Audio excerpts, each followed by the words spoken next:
On August 20th, 1989, at approximately 10:06 p.m., according to neighbors who heard the shots, Erik and Lyle Menendez entered their home in Beverly Hills and murdered their parents. What was going on in the sky that day? What were the planetary events that produced or triggered such an event in the Menendez family? What were their internal causes, their internal drivers? What was going on in their lives in those days? Well, stay with me to look at what happened on August 20th, 1989.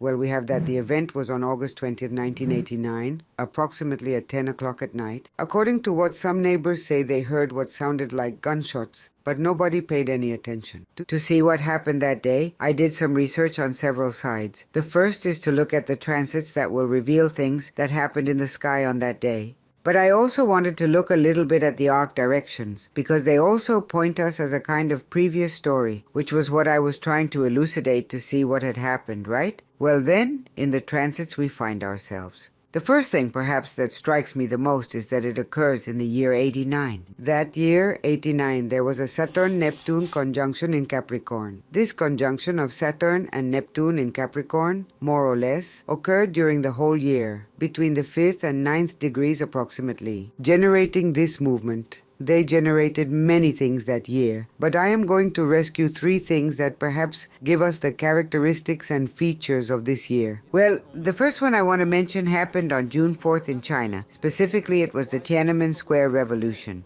A political leader died, and this was the trigger for many demonstrations in a square that is historically symbolic in China.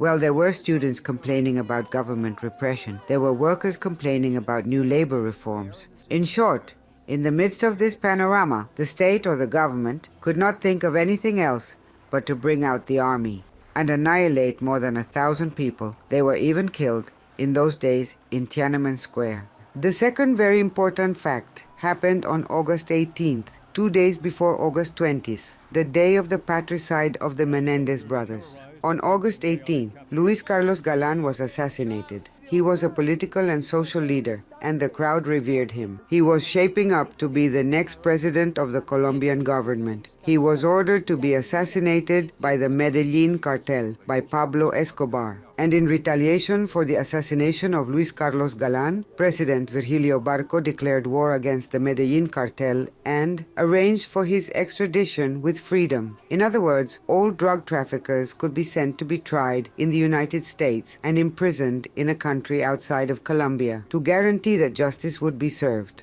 Today, the son of Luis Carlos Galán is the current mayor of Bogota. And the third event, and perhaps for me the most relevant of all, and one that really symbolized a before and after in the history of humanity, was the fall of the Berlin Wall. This last event took place on November 3rd of that year. This marked a before and after in the history of mankind. Let's remember that after the United States and the Allied countries and Russia defeated Hitler in World War II, they kind of divided it up between the two sides. Then Russia was communist. It was the Soviet Union. It was the alliance of many countries in which communism was formed. And on the other side was the Western capitalist European world, the United States. Then Germany was divided in two and the Berlin Wall was built. And they say it was very sad because there were families that were divided by the wall. That one part of a family was on one side and one part of a family was on the other side. The prohibitions to cross that wall for years were immense, and many people lost their lives trying to cross the Berlin Wall. On November 3rd, 1989, the Berlin Wall fell, and with it, the Iron Curtain and the Soviet Union. The fall of the Berlin Wall also meant the end of the Cold War. Perhaps what is most striking in 1989 is the change of presidents in many countries. All this was due to the fact that the Cold War had produced a series of political strategies in the United States. Concretely, for example, with the fear of what happened with Cuba and of the left and the fear of Russia, the United States created the Condor Plan and set up several dictatorships in Latin American countries such as Argentina, Chile, Uruguay,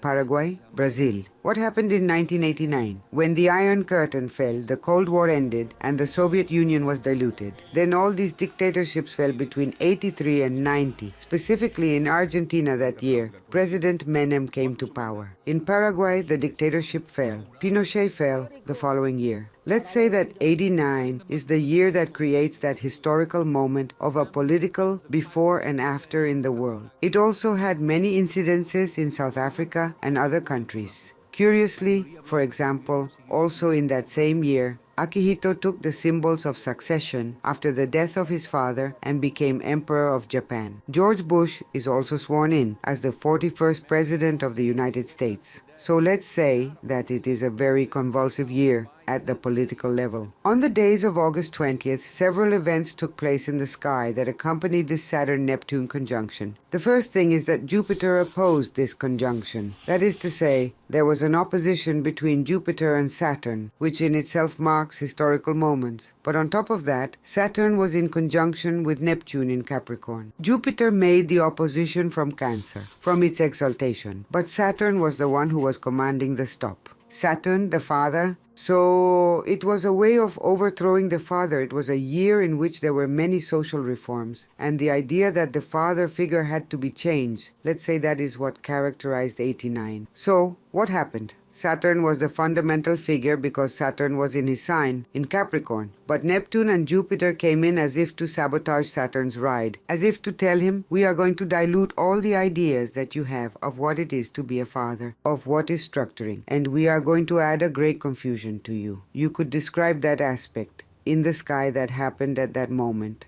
as this. Hey, are you paying attention to me? Well, the moment you've been waiting for has arrived. Subscribe, like, and if you have any opinion or question, leave it in the comment. Well, an opposition of Jupiter and Saturn, which in addition, curiously to Lyle, produces a quadrature to his quadrature of Jupiter and Saturn. That is to say, it touches his natal Jupiter and Saturn, and that evidently must have awakened Erik, who already has in his natal chart a Jupiter and Saturn opposition. The irreverence that day implied, or the jump of the law, let's say it. They skipped all the norms, the rules, and went to the father. There is one thing, that Saturn-Neptune in Lyle's chart is in square to his natal Saturn, in 12th house, remember. Law. What is this telling us? I get the feeling from this aspect that initially Lyle's plan was just to go for the father, not the mother. I believe that the mother was a figure that they met along the way, but the whole plan was towards the father. Well, there is another very important event that occurred 3 days before, and that for me is the absolute dispositor of this event. On August 17, 1989, there was a total lunar eclipse at 24 degrees of Leo Aquarius on that axis. That is, the sun was at 24 degrees Leo and the moon was at 24 degrees Aquarius. Who has the moon at 24 degrees Taurus? That is making a square to that eclipse. Well, Lyle. And who has an opposition of his natal moon to Lyle's moon? Well, it's Erik's moon. That is, that eclipse made a square, a tense aspect, to the natal moons of the Menendez brothers 3 days before the assassination. When an eclipse of the moon or sun is going to occur, we all usually feel a little upset. And even more so in this case when the natal moon was going to touch their natal moon and it also touched their nodal axis. If you remember the synastry, I left you very remarked about the nodal axis in them. Why, I remind you again? Because they both have the nodal axis between the 6th, 12th house. That is to say, they had some trait in the 12th house, which is where you see the reclusions, the prison. The nodal axis is that which is karmic, that one will have to learn in life and will also have to let go. The nodal axis shows us where we have to go and what we have to leave behind. So why do I remind you again of the nodal axis? Because for me, 3 days before August 20, specifically August 17, 1989, there was a total lunar eclipse at 24 degrees of Aquarius. That is, the sun was at 24 degrees Leo, and both of them were affected. Lyle specifically had his moon square, his moon at 23 degrees Taurus, and Erik had his moon square, his moon at 26 degrees Scorpio. That is to say, when a lunar eclipse or a solar eclipse is going to occur, everything is revolutionized. In general, for example, lunar eclipses, one notices that it is raining a lot, that the water is revolutionized. Then, psychic states are altered,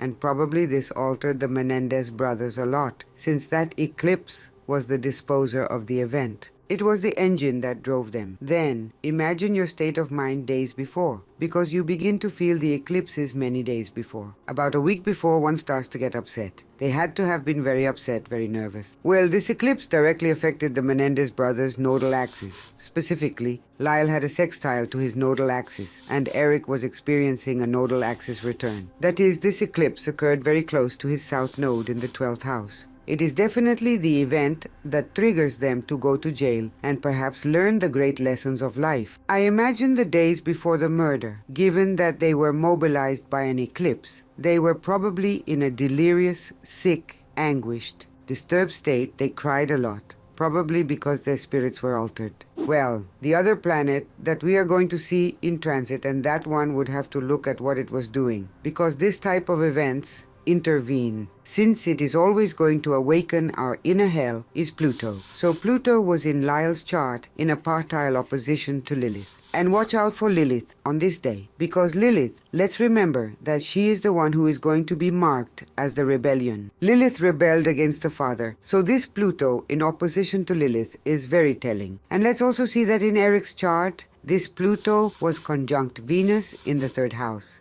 the brother. In Erik, it seems that he would have done everything out of love for the brother, out of passion, because the brother was the one who decided, the one who dragged him. And there the brain that thought at all times, the execution, the one who probably had more thirst for revenge, more anger or more rage, was Lyle. Well, the other planet to look at is Mars. Then, Mars, days before, had made a trine to that Saturn-Neptune in the sky and made a conjunction to Lyle's Jupiter, which is the ruler of his 8th house, the house of death. That is to say, it was something that had been planned for days before, and in Lyle, the driving force was rage, revenge. Something happened days before that the father probably did something that aroused so much violence in them that day. In Erik, Mars was conjunct Lilith. We see again the same significator of rebellion also in Erik. And let us also see that Mars in turn was conjunct Lilith and Lilith conjunct Mars. There was a reciprocity between Mars and Lilith aspecting him on that day to Erik. Yes, rebellion, definitely. But well, Lyle had Jupiter transiting him in 3, the brother, and Erik had Pluto transiting him in 3, the brother. That is where you see how together they went to the Parricide Walk and the events that occurred on August 20th. By arc directions, I saw 2 features that perhaps to me signify violence. Well, what are arc directions? Arc directions move the entire axis 1 degree per year. The whole axis is moving. So, of course, the events that are, or the planets that are touching a natal planet are telling that there is something that can happen. So, concretely, in Erik's chart, we see that Lilith is conjunct Pluto. This is very telling. This is a perverse, hellish aggression. In a way, it is a rebellion from the worst that he could bring out of himself. And in Lyle's case, in primary directions, what we find is Mars in opposition to Pluto. That in itself is super violent. And yes, we are talking about an act in Lyle of revenge. It's a revenge, very clearly the internal driver of what happened that day on August 20th.